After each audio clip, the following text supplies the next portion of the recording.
about the relationship between Julius Rosenwald and Booker T. Washington about that. But without further ado, I'll just turn it over to Angel to start talking to us about Rosenwald Schools in general and about the Sloan School. So Angel, take it away.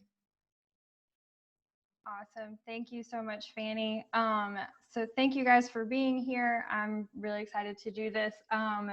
I did not know what Rosenwald Schools were when I started working at the museum.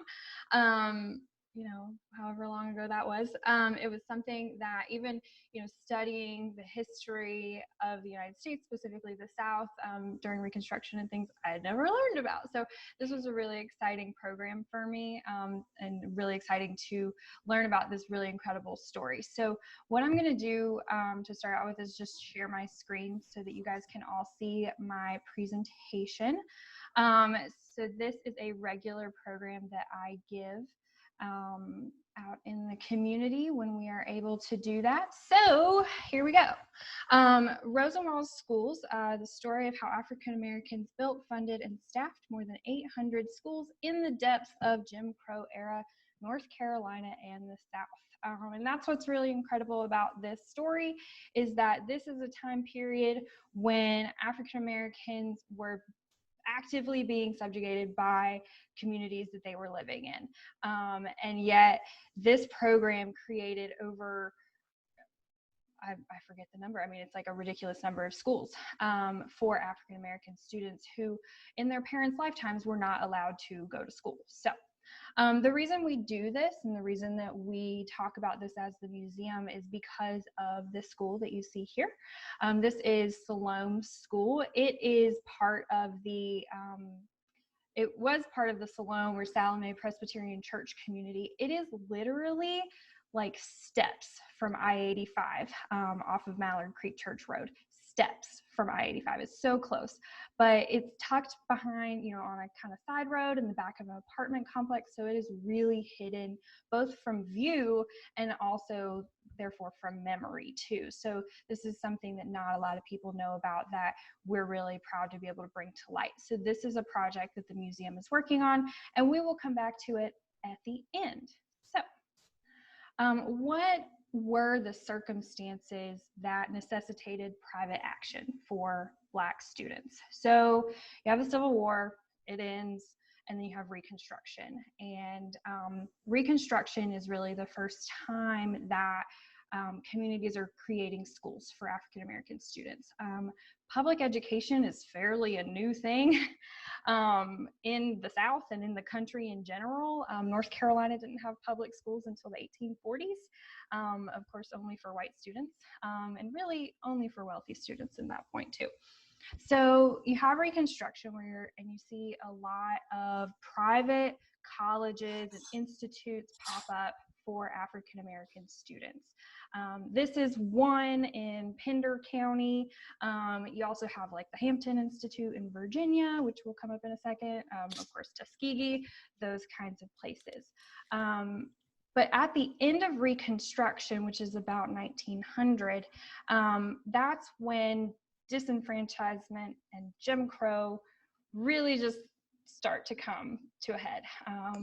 Reconstruction is over, and the South has decided to crack down on this again. So after that, the funding and the support for schools, primary schools in general, for African American students is really non-existent. So that is an issue.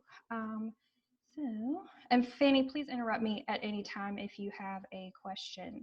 I'm just going to keep going. Then you have these guys. So hopefully you recognize the guy at the top. That's Booker T. Washington. He was born into slavery in the 1850s. He rose up from slavery. He founded the Tuskegee Institute, and he is an advocate for education for Black people around the country. The guy on the bottom, you may not know, but that is Julius Rosenwald. He is one of the founding partners of Sears, Roebuck & Co. He was actually the guy who had the idea to create the catalog. So really smart, very wealthy. Also really interested in education for African Americans and already a philanthropist. So this is really a perfect match for these two. Booker T. Washington sees a gap in the pipeline to these private colleges and emerging colleges and institutes for African Americans, who are young, but they are not getting the primary education they need in order to go on to those institutes. So, sorry, just a second. Okay, so they're not getting the private education or the public education they need. So he has this idea to create some sort of institution or organization or advocacy group, and Julius Rosenwald has the funding. So you have the Rosenwald Fund, started in 1917, so fairly early on, to fund African American schools. As a nonprofit professional, this is pretty interesting because it's like one of the first large-scale matching grant funds, which is a primary way that nonprofits fund themselves now. So that's kind of fun. A lot of the Arts and Science Council programs are also matching grants, so sort of an extension, or the Rosenwald Fund being an ancestor of that. So, Fannie, am I going too fast? Angel, I know. Yes. No, yeah, I was just going to say, as you talk about the kind of partnerships that the Rosenwald Fund had with communities, talk a little bit about how they partnered with people in the community, the church groups, the community leaders, and how they had to actually raise money to match the funds, as well as these government agencies and other groups that got involved. Yes, so the Rosenwald Fund, as I said, is a matching fund. That means that the organization that wants to build this school has to raise funds on their own. Today it would roughly be like 50-50. So the organization would raise 50% of the funds, or go ahead and do the whole project, and then they would either get reimbursed or they would get a matching fund from that granting organization. So the way the Rosenwald Fund worked is that communities, now these are specifically rural Black communities. These are places where people, make like a dime a week. Their monthly income could be $5. They would raise funds to build, or they would just go ahead and build, using land donations. They often got land donated by churches, oftentimes, materials, builders. A lot of these men who were craftsmen would just build this school, and for as a donation, and they would raise the money for this. The Rosenwald Fund also specified that you had to get a contribution from the white community as well, and you had to get your local school board to promise to supply a teacher and pay a teacher for that school. And so they had to work with all of these different community groups to be able to build this school.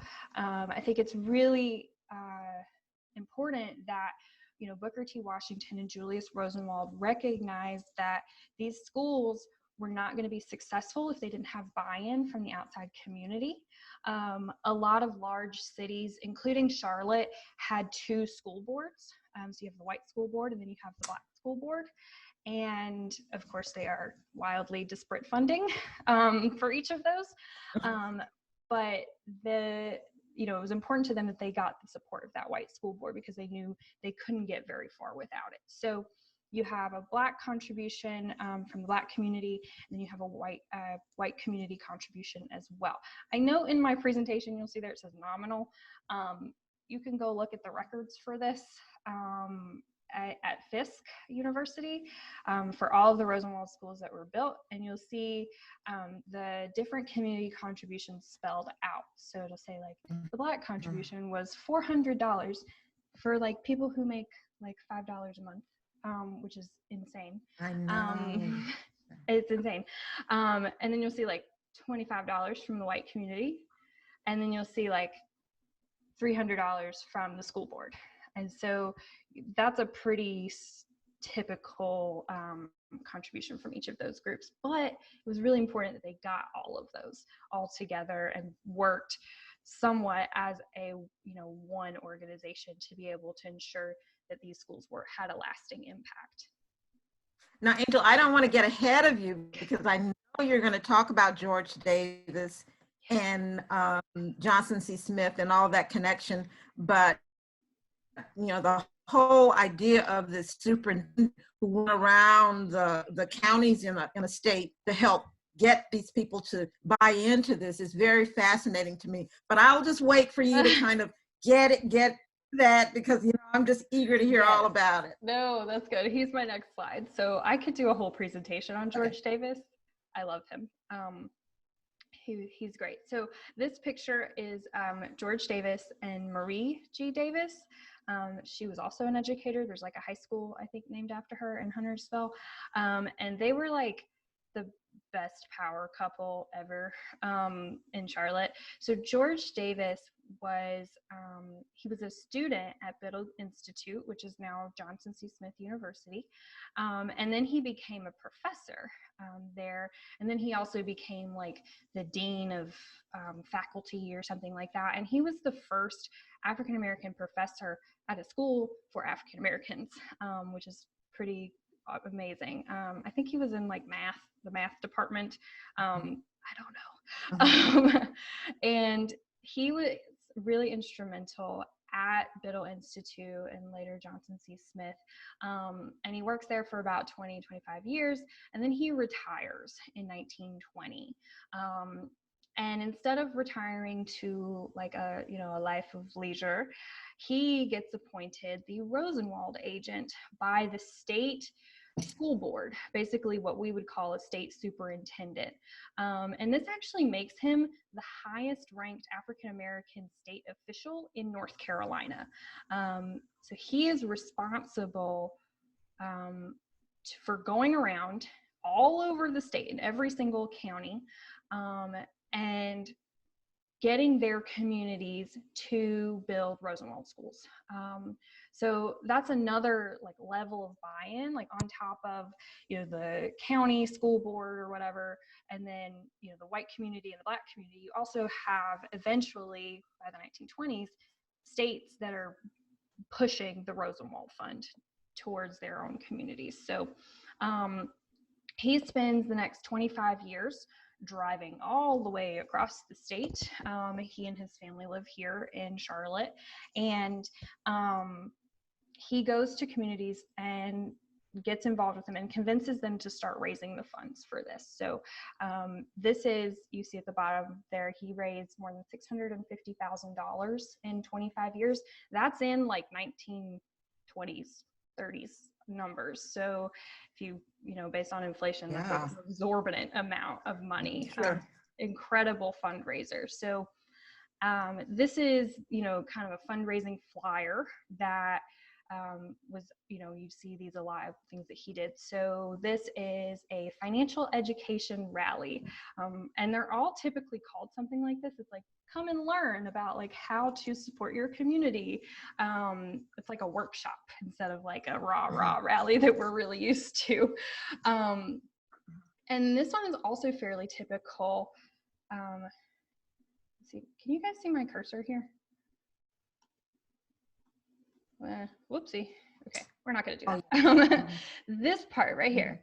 So the purpose of raising money for a new school building to be held at the White Store Colored School. This is typical as well. There's already a school. It's probably like a rundown building. Oftentimes, both schools for white students and schools for black students in the rural South were like corn cribs and stuff, or like somebody's old house that they weren't living in anymore. And they're going to raise the funds for a new school building. You have several speakers. We've got free food, always a good thing still. And then the last paragraph I really love, realizing the fact that the only medium through which any race can achieve success is by its people. We are inviting the community in order that our goal must be successfully reached. So they're bringing together the community, and George Davis is the guy who is doing that for these places.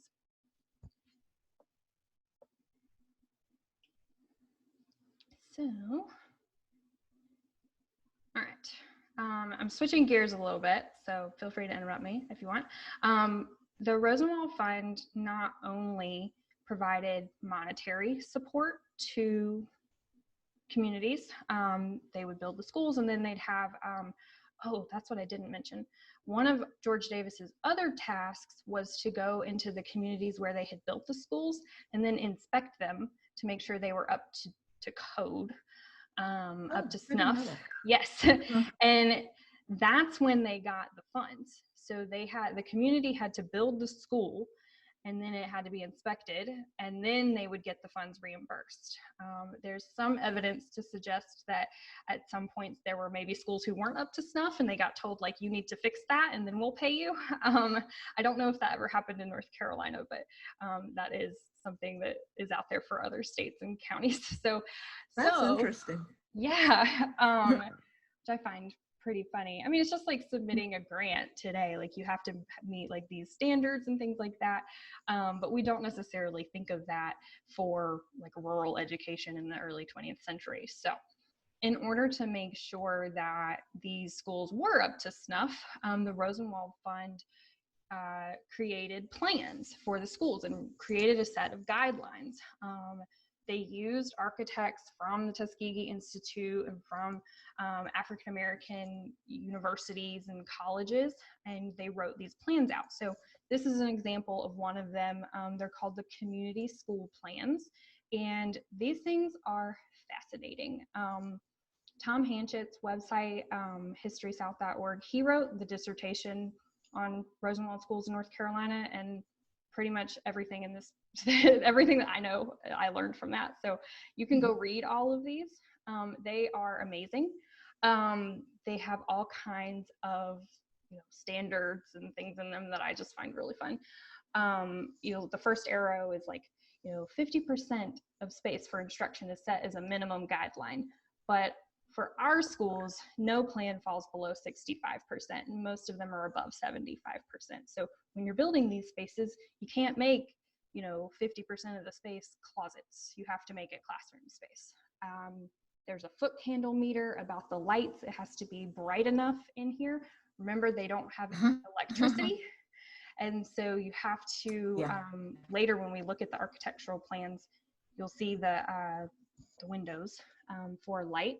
So they're making sure that there's enough light in these spaces, making sure that the building also is usable year round, not just during the school year. So you'll see service to the community, and the schools are built both to be educational spaces and also community spaces as well.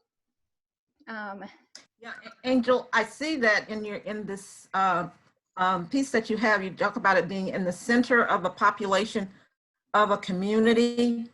So a lot of them were built in church communities, as I recall. I think obviously that way you can make sure that people are vested in the school building. Mm-hmm. And one of the other things, so oftentimes you do see them near a church, and that was common probably both because you have that built-in community, and communities in general in the rural areas are built around churches. Churches often donated the land that these places were built on. And George Davis's dad was a Presbyterian minister or a Methodist. He was a minister. And so, the theory being that because he has access to that community, when he went around to build these spaces, a lot of them ended up being in churches because he had access to that community. Okay. All these sort of little connections here. So yeah, they are community spaces. You can see at the top, they talk about, they should have proper landscaping. Some of these, they'll have like, a teacher's home, playgrounds, agricultural plots, a baseball field. They are giving these standards so that you're not just like going to school and like slogging through your day. They want it to be enjoyable, and they want it to be nice, which is just mind-boggling for me, thinking about, this is like the 1920s. So 80 years prior to this, in the 1840s. There's slavery, and it was not legal for African Americans to learn how to read or write or go to school at all. And so, these children who were attending the Rosenwald schools, their grandparents, it was illegal for them to do this. And so just the cultural change between 1840, when no public education exists, to we're going to make sure that our kids have a baseball field is just incredible, and really, really, makes this Rosenwald Fund super impactful, which is why I find it crazy that I didn't know about it. Yeah. Well, let me just mention one other thing, because as you talk about the community school plans, and you'll get to this talking about the Sloan School as an example of a place that used the plan but did not take advantage or was not a part of the other wall process. I imagine that there probably are so many other places across the South that use the plans but may not have taken part in the other processes that have not been counted. When you talk about, I think it was like over 5,000 Rosenwald schools that were built across the South, mostly across the South. And I think it was like 800 in North Carolina. We had the largest number in North Carolina, and had the largest number in Mecklenburg County in North Carolina. Those other schools that took advantage of the plans are not even included in that number. So yes, exactly. So you just know.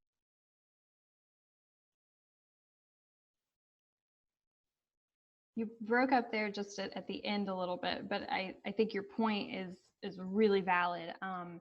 These plans were not only given to schools and communities that were using Rosenwald funds, they were publicly available. You could write into the Rosenwald Fund offices and request a little pamphlet, and they would send you the pamphlet. And so that's what Sloan actually was. It's they used the architectural guidelines and all of that kind of stuff to build their own school, but they didn't submit for Rosenwald funds. And we have no idea how many different places did that. It's also possible that maybe Sloan was one of those schools that wasn't up to snuff and they didn't get their funds. I don't know. Or maybe they were Rosenwald Fund and we just don't have the records. Maybe they got lost or something. But for now, right. What we assume is that it is one of those schools that just used the architectural plans, and we don't have a number for that. So this is the map here. Over 5,000 schools built in the South by July 1932. 800 of those, as you said, were in North Carolina. And 24 of them were in Mecklenburg County.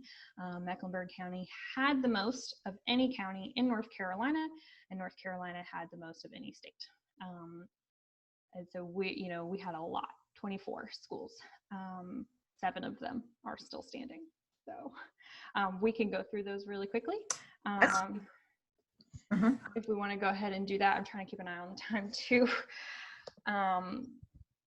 So of the 24, 7 remain. The first one that I have here is the Billingsville School. This is in the Greer Heights neighborhood, and it's now the Greer Heights Community Center. And this school is really the success story for the continued preservation of Rosenwald schools in the South. It was continually occupied, owned by the school system, used. This is behind Billingsville Elementary, and was used as part of Billingsville Elementary for a very long time, even after desegregation and the school system changing through that. So this is cool. You can go to their programs. They have a wonderful director, Mrs. T, and the inside of it looks mostly the same as it did when it was built. So you can see all of those architectural guidelines. Note all of the windows, very important for light.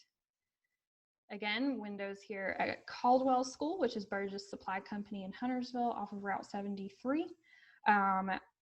Continually used and occupied, and it's in great condition. It has original floors, original ceilings. You can even see on the floor where the potbelly stove was.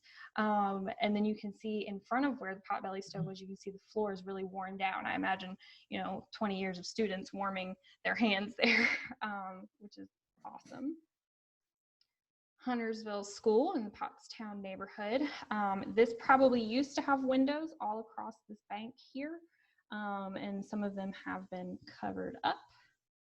McClintock School, which is part of McClintock Presbyterian Church.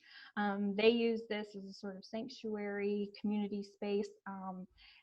This school was really damaged during Hurricane Hugo, and they were able to reinforce and save it, but they're currently working on a project to raise funds to restore it more accurately to the time period. This is a great community. Newell, which is in Matthews. This is an old photo. I couldn't find a new photo. It has been repaired a little bit. There's no boards on the windows anymore. And it's owned by a Freemasons lodge, and they hold regular meetings there. So back to being a community space. Yeah. This is Smithville and Cornelius. As you can see, it's had extensive additions. Got all kinds of crazy windows on here, vinyl siding, different things like that. But it was built as a Rosenwald school in Cornelius in Smithville neighborhood, which has been in the news lately. And then finally, Sloan. And that actually brings me to some questions that I have been getting asked through the chat here. One of the things that we're all seeing is just how important the community is. And that's what I'm seeing in the chat, and things that have been messaged to me is just how inspiring it is to think about all of the community involvement, all of the things that people did, the way that these are being reused. And so with Sloan School, a lot of the questions we're getting, because we're so excited, the community is passionate about this, is tell us a little bit more about this particular school. Tell us about how this Sloan School program is working here at the museum. As many people know, the museum is one of the key stakeholders in this. So if you guys can talk on a little bit about what this school means, we'd appreciate it. Fannie, I'll give that one to you. Well, I'll start it. We are continuing to raise money for the restoration and the moving of the Sloan School. The Sloan School sits right now behind an apartment complex, and we are raising money to move it and restore it and use it for educational purposes. I think it's a wonderful venue to talk about rural schooling, and also to talk about the cooperation that has between groups, between races, between nonprofits and other parts of the community, and the way that people can get together to solve deep problems. So we think that the school will be used in a very purposeful and valuable way. Now, so far, we've gotten a lot of support from county and city leaders. We received $125,000 from the county towards this effort. We have received $50,000 so far from the city towards this effort, and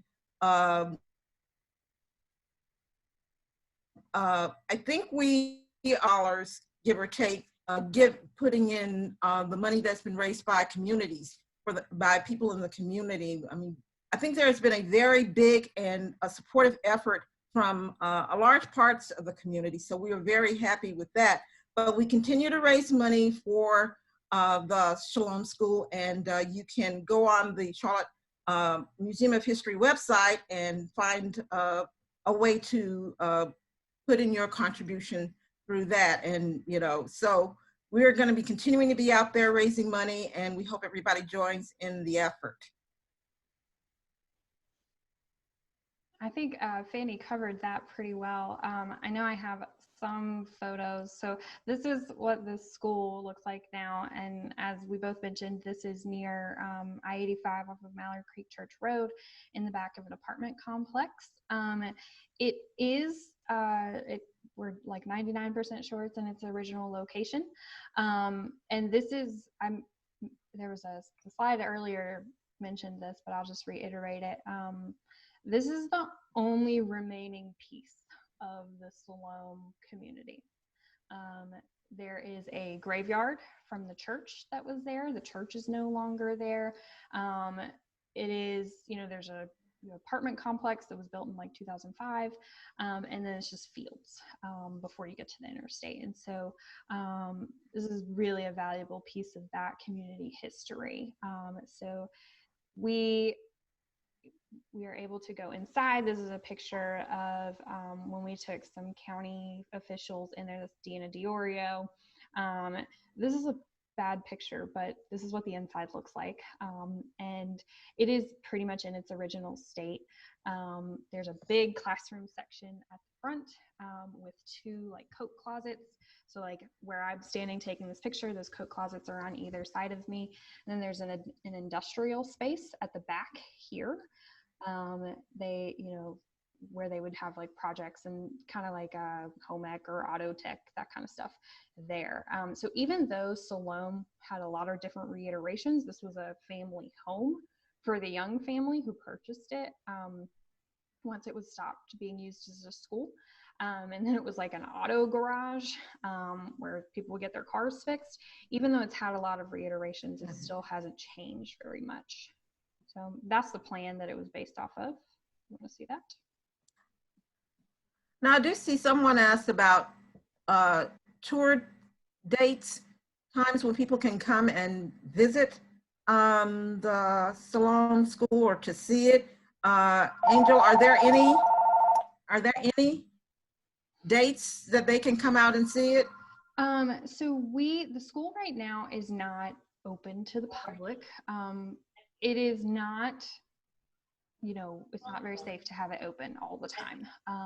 We do, last year we had a hidden history tour where we actually took people to 3 different, Rosenwald schools.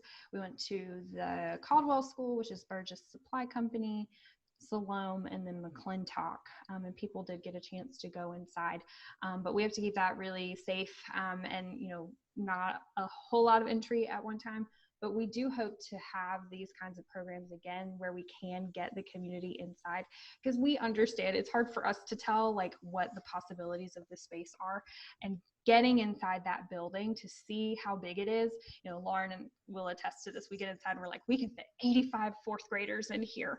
Like, this is great. And just to see the different pieces of it that are still there, the wallpaper, the doorknobs that are like spindles, instead of a regular doorknob, it really allows you to get a vision for that. I think, Angel, you just hit the nail on the head with a lot of this, just how passionate we are about this particular program because of all of the things that it represents. And I know you and Fannie have touched on this a little bit, but one of the questions we often get about Sloan School is, why are we passionate about it? Why do we think it matters? What about this particular school is what speaks to us? So I hope the two of you might be willing to kind of address that a little bit for us. Well, I can talk a little bit about what it means to me.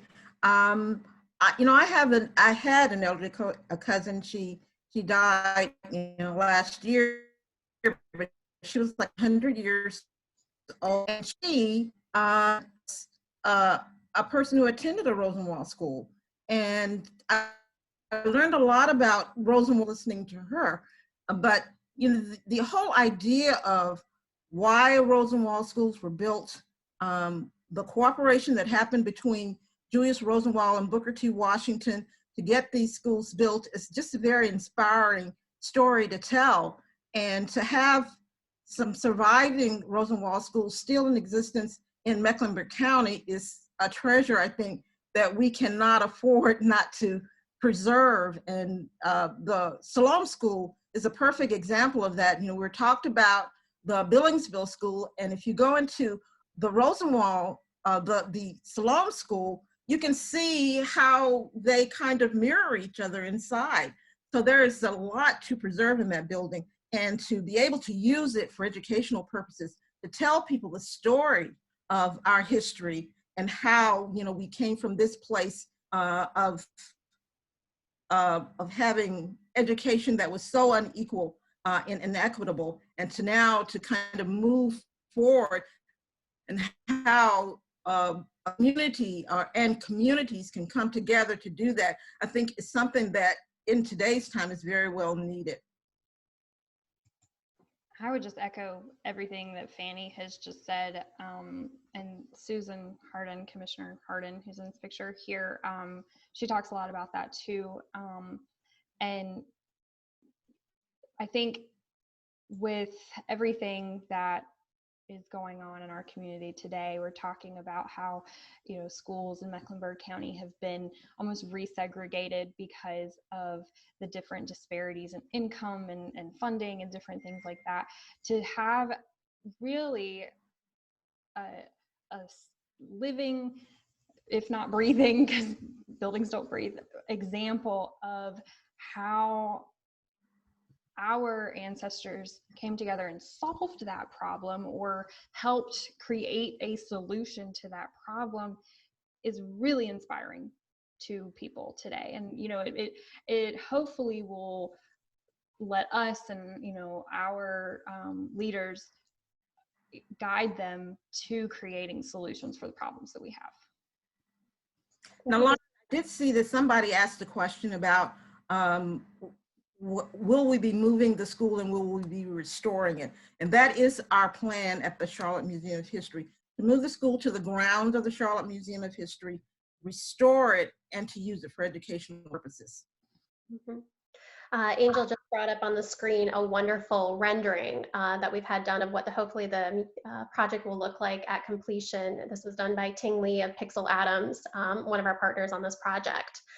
And you guys have just brought up some really important points that I think have resonated with our audience today. This idea of relevancy and idea of what we can learn from the past in this historic context. So I actually want to bring up a couple of questions we've had about exactly the history of these Rosenwald schools.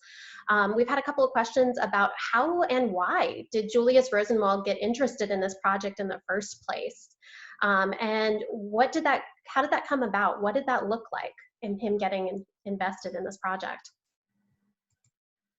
Well, I'll start because I have read the book by Stephanie Deutsch, who is a relative of Julius Rosenwald. And she does talk about the fact that Booker T. Washington approached Julius Rosenwald about this project when he got a chance to meet him at some event. I can't recall what it was. And Julius Rosenwald had always been interested in education. And so when Booker T. Washington approached him, it seemed like a good fit for him. He was trying to figure out a way to provide some money to help Booker T. Washington achieve his goal. It was Booker T. Washington's general idea to find a way to provide better school opportunities for Blacks across the South primarily, because that's where he lived and that's where he thought the greatest need was. And so he was trying to find maybe a benefactor or somebody who had some money, who was interested in getting involved in the project. And it just so happens he was able to talk to Julius Rosenwald about it and to get his interest in it. So that's what I know. And you can find some more information if you read Stephanie Deutsch's book. It's a very good book. And actually, Stephanie and Booker T. Washington's grandson did come to Charlotte at the museum for a fundraiser about 3 years ago. And so we hope to have them back again to talk some more about that collaboration. And that is the thing about these schools and about this history. The museum is, of course, very passionate about Revolutionary history, since we are the stewards of the oldest house in Mecklenburg County, 1774. But as far as I know, no one from 1774 is still around. So what we run into is we're kind of left with just these paper records, which are amazing, and historians love to see those. But there is something about talking to a person, and especially with these Rosenwald schools, since they are no longer being used as schools, but are still a part of the community and a part of this history, and are a really important part of so many people's lives.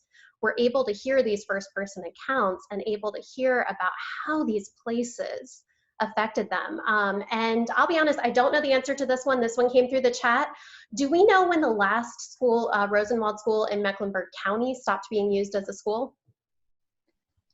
Billingsville was used as a school until I think the 1970s. It was the other schools, so like Sloan and the Caldwell School and the Huntersville School, those were mostly stopped being schools in like the 1940s, 1950s, when more kids were going to school. So you needed a bigger space. And then pretty much all of them stopped being used once you have desegregation in the 1960s. Billingsville continued to be used because they expanded the school, and that was one of the large schools that they used as a new integrated school. The rest of them stopped being used as schools by like the 1960s.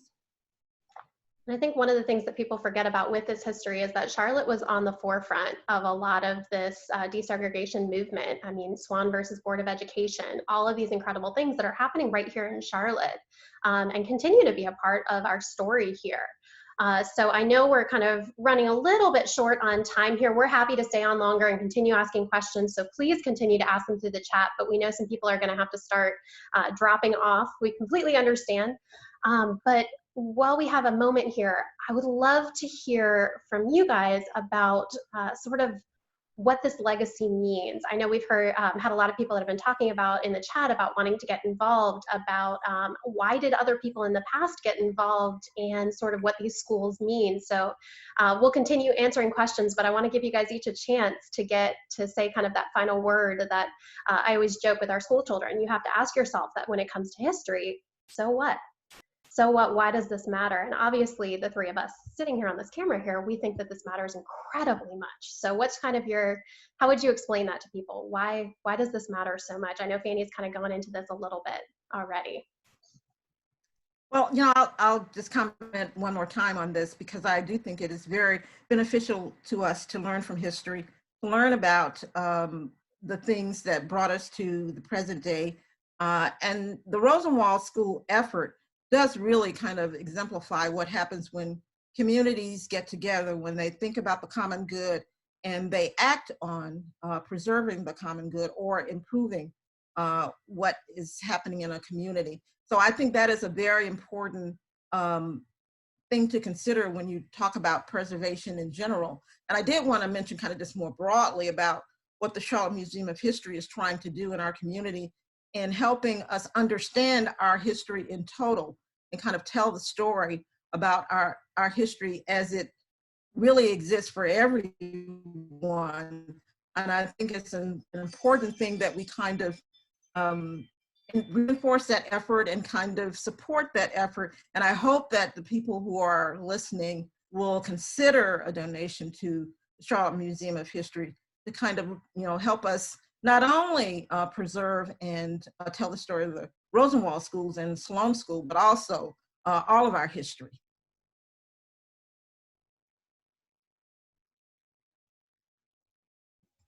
Sorry, I was trying to talk, but I was muted. I did that last night. It happens. I mean, again, the story of the Rosenwald Schools is a way for us and our leaders to have context for issues that are going on today. History repeats itself. So being able to have that context of how people came together in the past to create a solution to a problem that mirrors problems that we have today is incredibly vital. I mean, the saying that's like, those who don't know their history are doomed to repeat it, that kind of thing. But I also think it's really important that people see themselves in history. And that's a huge issue for, especially history in the South. There's all these like giant, beautiful mansions and farmhouses and plantation houses and all these people, and those are all owned by wealthy white people. And like, that's not all the people who lived here. And in the early 1900s, in the 20th century, there was huge societal upheaval, and all different kinds of groups of people are creating solutions to problems and coming together and really doing what, 50 years prior to their lifetime was unheard of. And I think that's really inspiring for people to be able to see themselves in that history, to say, like, this like little church community with 50 members raised $400 in 1929 to build their children a school. Like, that is incredible. That would be like us, coming together and raising $5 million for education for our community. And for that to happen 5,000 times across the South. It's a remarkable story. Sure. Mm-hmm. And I think that's what history is. It's people doing incredible, extraordinary things. Sometimes they're things that we're really proud of, sometimes they're not, but there's all of these moments of community. And I think you guys did such a great job sort of explaining that community that we see with these Rosenwald schools. I'll give everyone just another minute to see if they've got any questions that they have been holding on to, wanted to ask. I must say that we have so appreciated everyone joining us here. And everyone being a part of this community conversation with us, and everyone being a part of our community. I mean, we always say when it comes to the museum, it really is a community for us. And truly and honestly, we could not do the programs we do without our community, without incredible support that we've been getting. We're particularly excited that we have a matching grant campaign that's going on right now that comes from this sort of community. The Witherspoon Family Foundation, as a measure of trust in us during this incredible, extraordinary time that I know we're all going through, has created a matching grant of up to $75,000. So your gifts go twice as far. If you donate to the Charlotte Museum of History, it will be a part of saving the Sloan School, part of doing all of these things that we're doing, and continuing to offer these programs for free, because we know so many people are hurting right now and could really use some free programming. So if you're able, we understand. We would love if any little bit helps us here. But I would also just love if anyone wants to become a member of the museum, wants to be a part of our community. Basically, we're here for you. It says right at the top of any email you've been getting from us that we are a community that's going to build a stronger future off of our past. So thank you so much to our speakers here. I'm going to take just a moment to take a quick look through our chat and make sure that we don't have anyone else that's been asking some questions here with us. But thank you so much for joining us today. We are so pleased that our community has been a part of this conversation. I think I'm going to go ahead and share my final screen on my presentation. It has our upcoming events on it. We're doing more of these programs. And if you signed up for today's program, you will be added to our email list so that you can get future programming from us, that you can sign up for that as well. So we have a bunch of things for MECDEC Week, Mecklenburg Declaration of Independence. We'll be talking about that. We'll be talking about 18th century challenges and how we can see those solutions in that time period as well. And then we're going to be talking about Juneteenth and the legacy of Juneteenth and African American history with the folks at Stagville. If you're interested, you can find these hopefully today. They will continue to go live, and we'll be sure to let you know when they do. You'll get an email from us. Mm-hmm. They're all of the events are already posted on Facebook.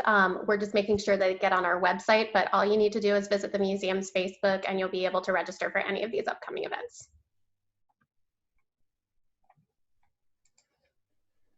All right, well, I think we had some great conversations in the chat. If you have questions after this, if there was something that you were holding on to that you weren't able to ask, please email the museum. Our email address is info, that's INFO, @charlottemuseum.org. So you're welcome to contact us there. We'll be very, very happy to answer any further questions and discuss this with you further. We do hope that you'll join us again for these upcoming presentations and continue to learn about Charlotte's history, the greater history of the United States and the world, and our connections between everything. So thank you for joining us digitally from your own home. Thank you for being a part of our museum from home and our digital museum here. We're excited to continue being there for you. So I hope everyone has a wonderful afternoon, and hopefully we'll see you again next time. Bye. Thank you. Bye.